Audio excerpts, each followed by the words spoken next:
Hello friends, welcome to my YouTube channel. Friends, previous video में हमने female reproductive system, इसके female reproductive system के हमने internal genital organ देखे थे, जो कौन कौन से होते हैं। वेजाइना, यूट्रस, फेलोपियन ट्यूब और होती है ओवरी। क्या होती है? ओवरी। तो आज हम इन पार्ट्स में से जो वेजाइना होता है, इंटरनल जेनिटल ऑर्गन, इसके बारे में हम पढ़ने वाले हैं, डिटेल पढ़ने वाले हैं। तो फ्रेंड्स, वेजाइना जो होता है ये कहाँ पर स्थित होता है? ये लोकेट होता है पेल्विक कैविटी में। जो इंटरनल ऑर्गन होते हैं, इंटरनल जेनिटल ऑर्गन, वो फीमेल रिप्रोडक्टिव सिस्टम में कहाँ पर लोकेट होते हैं? पेल्विक कैविटी में होते हैं। और ये कैसी होती है? फाइब्रोमस्कुलो ट्यूब होती है। जो वेजाइना होती है वो क्या होती है? फाइब्रोमस्कुलो ट्यूब होती है, जो एक्सटर्नल जेनिटल ऑर्गन और इंटरनल जेनिटल ऑर्गन को क्या करती है? जोड़ने का काम करती है। अब हम देखते हैं कि इसमें इसके फंक्शन क्या क्या होते हैं।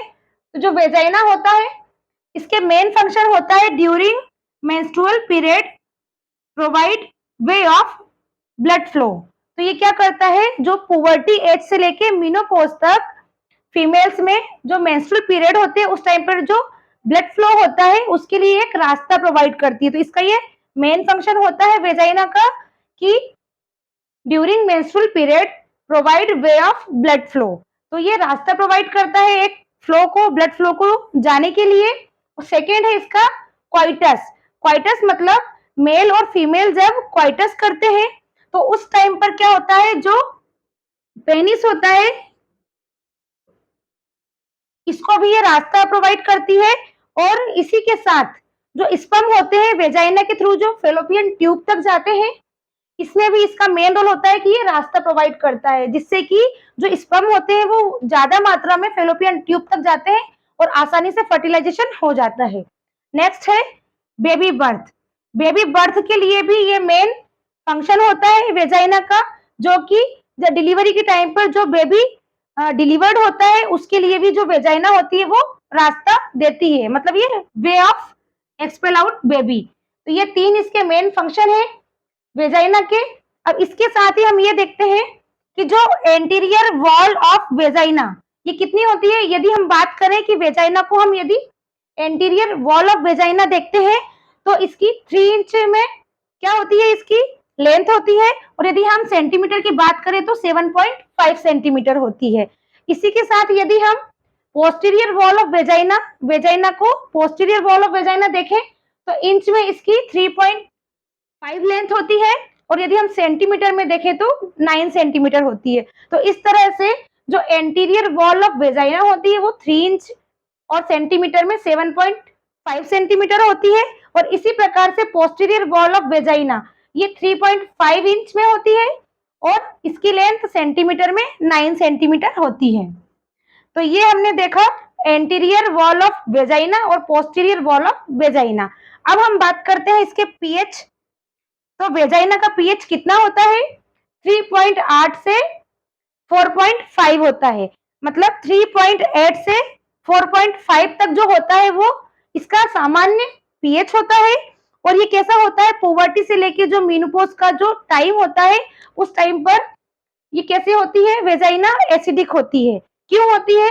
क्योंकि उस एरिया में बैक्टीरिया होता है। कौन सा बैक्टीरिया होता है? Lactobacillus acidophilus. ये वेजाइना में बैक्टीरिया होता है और इसी की वजह से जो वेजाइना होती है वो कैसी होती है? एसिडिक होती है। इसका मेन कारण है कि जो लैक्टोबैसिलस एसिडोफिलस बैक्टीरिया होता है वो क्या करता है? सिक्रेशन करता है, लैक्टिक एसिड का सिक्रेशन करता है प्लस हाइड्रोजन परऑक्साइड का। तो जब इन दोनों का ये सिक्रेशन करता है तो इसके साथ क्या होता है? वो जो वेजाइना होती है वो कैसी होती है? एसिडिक होती है।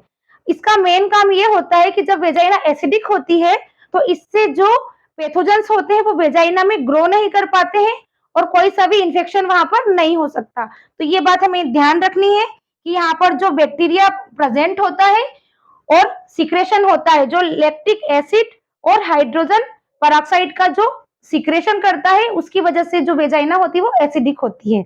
अब हम बात करते हैं लेयर्स। वेजाइना में कितनी लेयर्स होती है? वेजाइना 3 लेयर्स से बना होता है। फर्स्ट होती है एक्सटर्नल लेयर, सेकेंड होती है मिडिल लेयर और थर्ड होती है इंटरनल लेयर। अब हम बात करते हैं सबसे पहले एक्सटर्नल लेयर। तो जो एक्सटर्नल लेयर होती है वो एरियोलर टिश्यू की बनी होती है। कैसी होती है?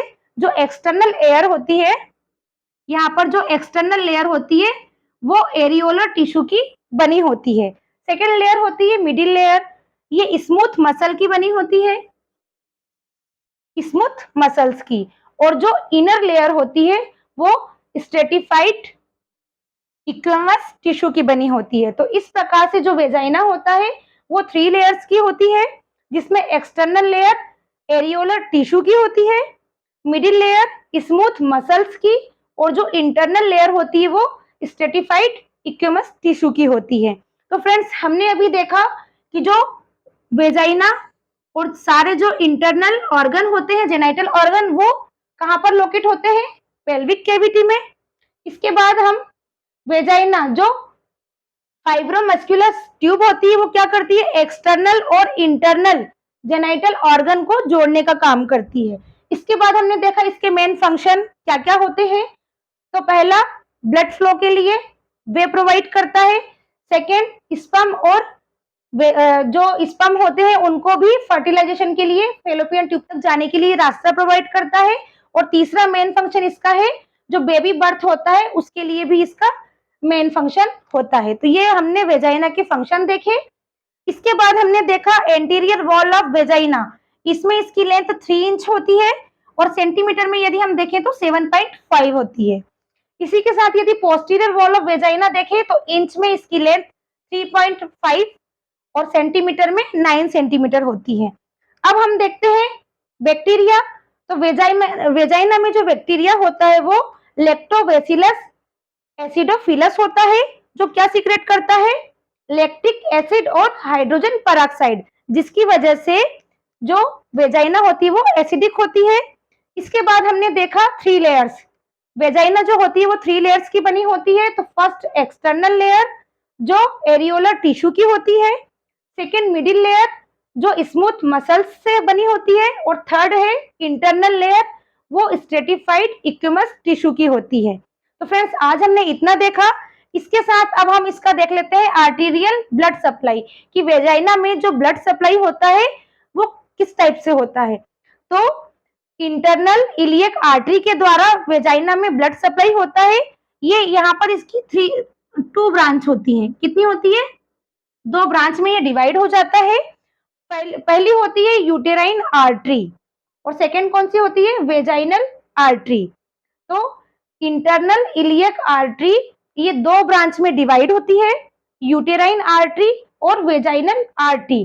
फिर बाद में ये क्या बनाती है? दोनों मिलकर यहाँ पर एक प्लेक्सस बनाती है और इस प्लेक्सस के द्वारा ही वेजाइना में ब्लड फ्लो होता है। तो ये हमने देखा आर्टीरियल ब्लड सप्लाई होती है। और इसी प्रकार से जो ब्लड ड्रेनेज होता है वो कैसे होता है? तो इस प्लेक्सस के द्वारा ही ब्लड ड्रेनेज भी होता है। तो फ्रेंड्स, आज हमने वेजाइना देखा। अब हम नेक्स्ट वीडियो में यूट्रस देखेंगे। तो फ्रेंड्स, मिलते हैं अगले वीडियो में। फ्रेंड्स, यदि आपने अभी तक मेरे चैनल को सब्सक्राइब नहीं किया है तो प्लीज सब्सक्राइब करें, लाइक करें और कमेंट बॉक्स में आप जरूर बताएं कि आपके लिए ये वीडियो कितना इंपॉर्टेंट है। Thank you.